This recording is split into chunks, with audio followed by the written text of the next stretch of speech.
Alright guys, today I'm going to be showing you how to do an oil pan mod on a 2001 early model bagger. If you want to do wheelies, this is an absolute must. It's pretty much kind of like the Dyna, except it's a little bit more invasive if you want to do it the right way for a bagger. So stay tuned and I'm going to show you how to do that. Alright folks, so we're doing an oil pan mod. That's your dipstick right there. That's what the inside of the engine oil pan looks like. Gotta clean all this up before you put it on. But we pulled this thing out finally. So if anybody knows about bagger oil pans, they're way longer than a Dyna one. And they also have these shitty fucking springs over here. The front one's not so bad, but it's this back one. It's like, you really gotta wrestle this out of the bike. It's actually a pain in the ass. It's pretty fucking annoying. Dyna one's so simple, it just pops out. You take all the screws off and call it a day, right? It just flies out. But this one here, whole other ball game. So what we're gonna do is we're gonna clean this all up and figure out how we're gonna mod this oil pan, because unfortunately it's not like a Dyna oil pan. So with a Dyna oil pan, typically you can just thread that hole right there and run your pickup all the way to the back, right? But because of this fucking step in the bagger oil pans, when you go to put that in, it doesn't sit properly. So if only they made this casting like a little bit taller, if they would have moved it up just a hair, you would have been able to just simply thread your pickup. I'm also gonna have to buy another one of these, plus a little adapter to make it longer, because it's gotta go like pretty much back here somewhere. I'm saying like right about there. So I'm gonna get one more plus the adapter and then cut this one down about probably halfway or so. All right, so key things you're gonna need to do oil pan mod for wheelies on a bagger.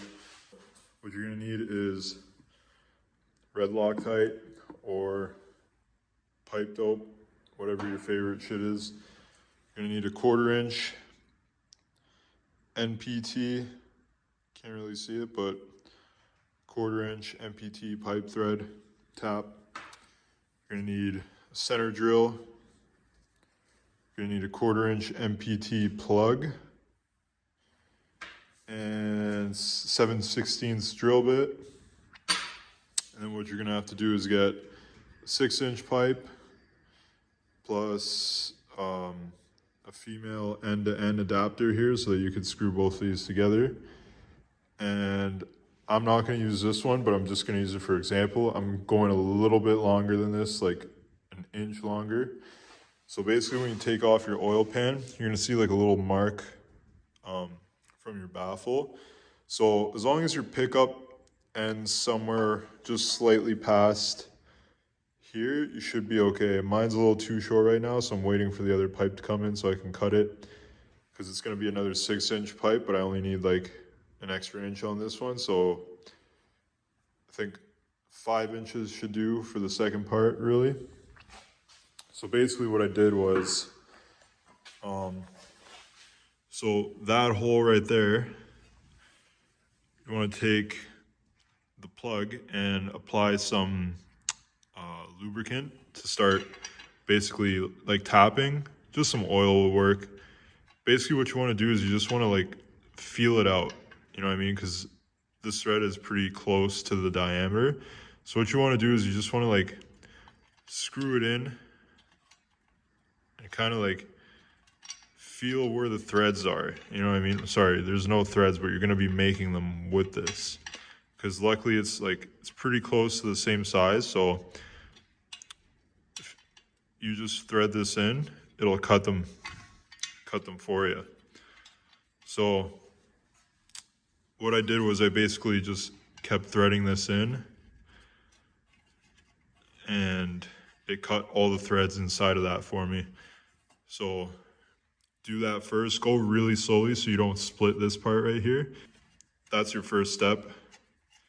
cut the threads into there because you can't actually fit a tap unless you have like a modified smaller one. So you see it's way too long because of this step right here. It's not going to allow you to tap it because it's going to be crooked. I don't know if you can see that, but basically that's why we can't thread this oil pickup right here, because it'll come out crooked on an angle this way and you don't want that. So we're going to plug that hole. After that hole is tapped, pull that back out, because you're going to want to start with this hole over here. So we are moving the hole location from down there to up there. I'm gonna take a handheld drill, I'm gonna take a center drill. You're gonna roughly mark out with permanent marker the center of this pickup hole right here. Put a little dot in the middle, roughly where I wanted, and I just started center drilling it with hand drill. So definitely get yourself one of these, because it'll make sure that when you drill your actual hole, it'll be nice and straight. After you center drill that, you're gonna have just like a little hole right there. You don't go all the way through, you just get it started.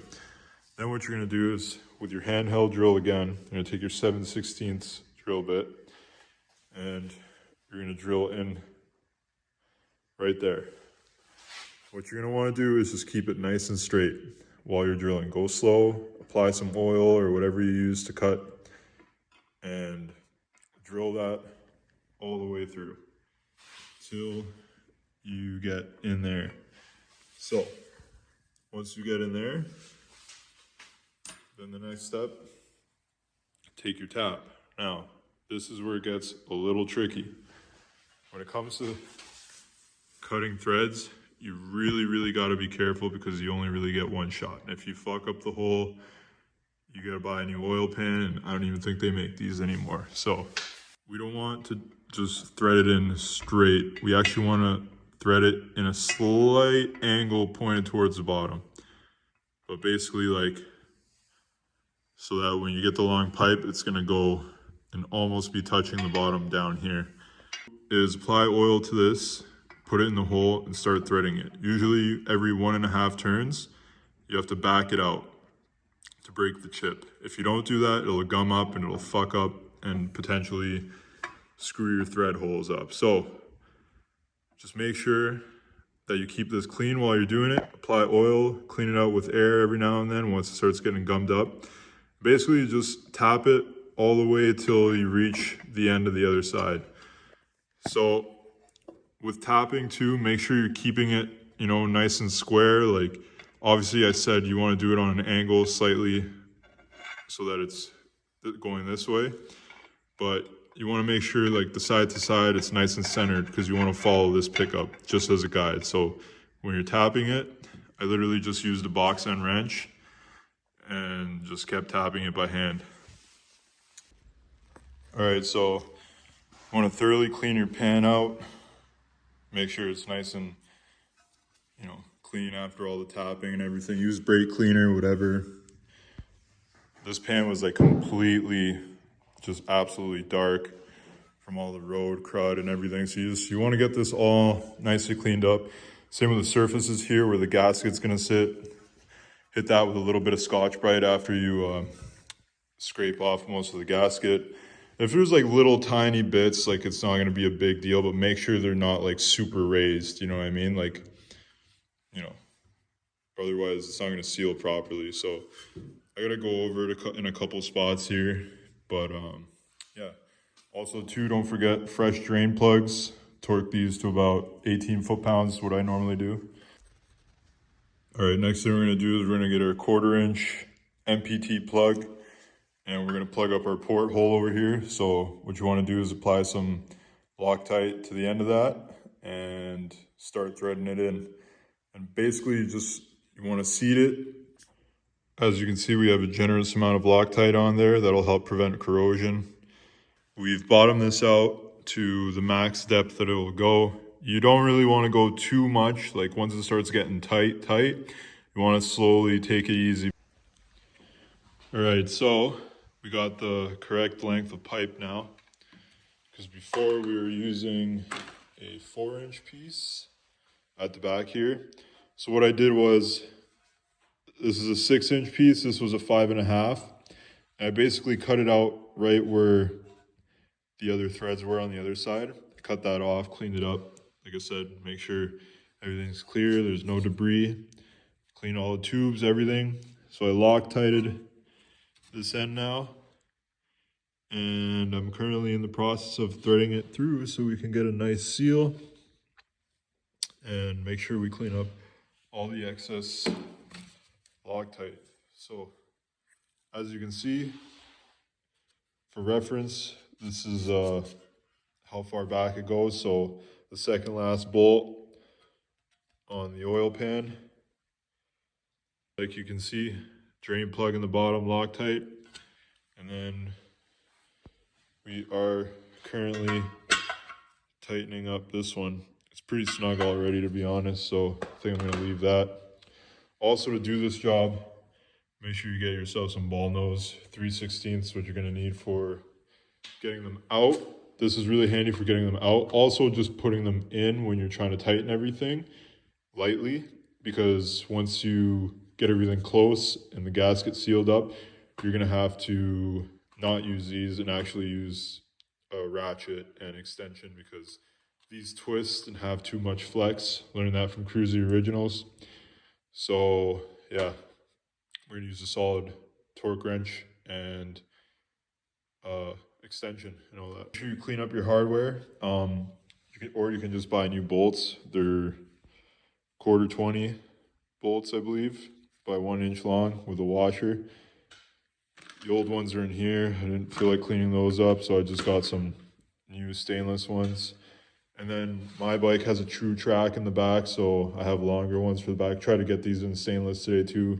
They didn't have them, so we're just gonna use the old ones, clean them up a bit, just with some soap, and make sure you clean the threads. Get all the old Loctite off of them, so you get a true torque.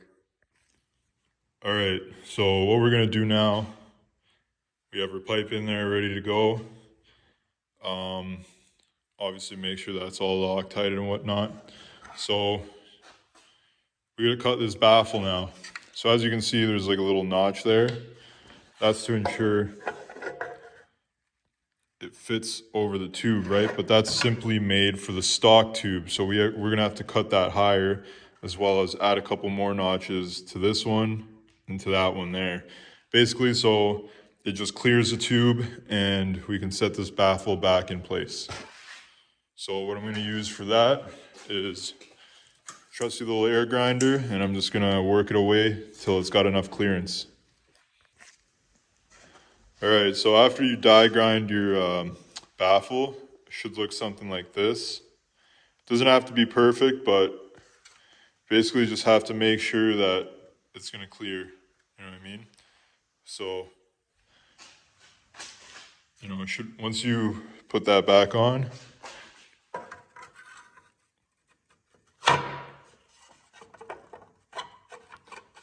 to where it sits.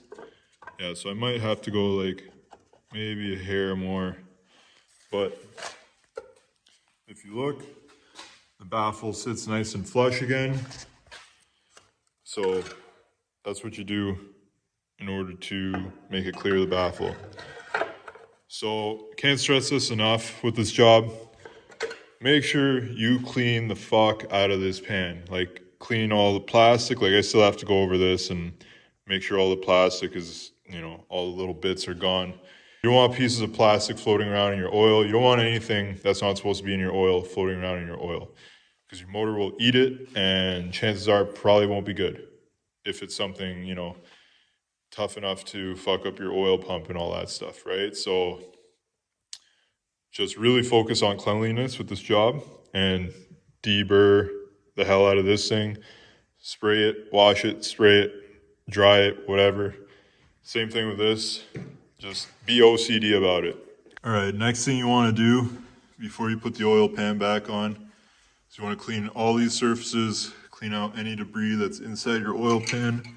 There should be none. You want all this mating surface to be completely nice and clean. As you can see, the front of my engine is an absolute disaster, but The important thing is where we're working has to be clean, right? So make sure you blow out all these holes. Try to get all the old Loctite out, which is a super important step too, because you don't want to snap any of these bolts. So that's what we're gonna do. We're gonna clean this up a little bit and get ready to throw on the new gasket on the pan and put everything back together. All right, we got our whole assembly ready to go back up into the bike, so we're gonna do that now. I swear, man, there's always one bolt on these Harleys that you just can't get to. So right now we're buttoning up everything. Basically, I'm just getting it set in place and gonna hand tighten everything, and then we'll start torquing the spec. But yeah, there's always this one screw. On the Dyna, it's the same thing. There's like this one screw where you can only go like quarter turn at a time. This one on the baggers is the third one from the back on the left side of the bike. That's gonna be the annoying one. So we torqued all the bolts to 108 foot-pounds. No, sorry, not foot-pounds. Inch-pounds for a quarter 20 bolt. You have to do it in a pattern. You know, kind of common sense. Start on the inside and work your way out both ways in a sequence. That way the gasket perfectly seals. That's how you do the oil pan mod for the early model baggers. Alright guys, thanks for watching my video on how to mod the oil pan for wheelies on the bagger. Hopefully it was helpful, hopefully it taught you something. So when you go to do the oil pan mod on your bike, if you're wondering how to do it, now you know how to do it. Pretty confident this is going to work well because I've just seen a bunch of other people do it. Honestly, I've never seen a video on YouTube on how to do it. I literally just went off pictures from that Harley hookup guy.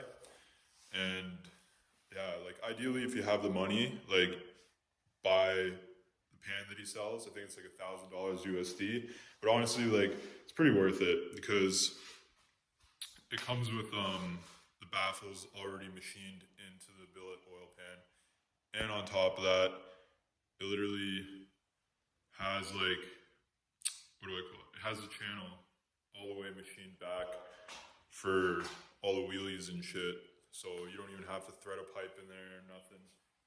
Looks like a pretty solid design. So I didn't have the extra money for that, unfortunately, because I got to save for other parts on this bike that are pretty expensive. If you're trying to mod a Harley, you obviously know it eats your bank account. But I mean, life's short, so send it. Thanks for watching. Hopefully this helps you out. And stay tuned for more videos coming up. I'm going to have carb conversion coming soon for this. I got Makuni carb on the way, Dyna ignition, names harness or NAMS, whatever it is. I just picked up my twin tech coil today because I didn't know that apparently you need another coil for switching to carburetor. I thought I could just reuse the original one, but I was sadly mistaken. So yeah, thanks a lot for watching, guys.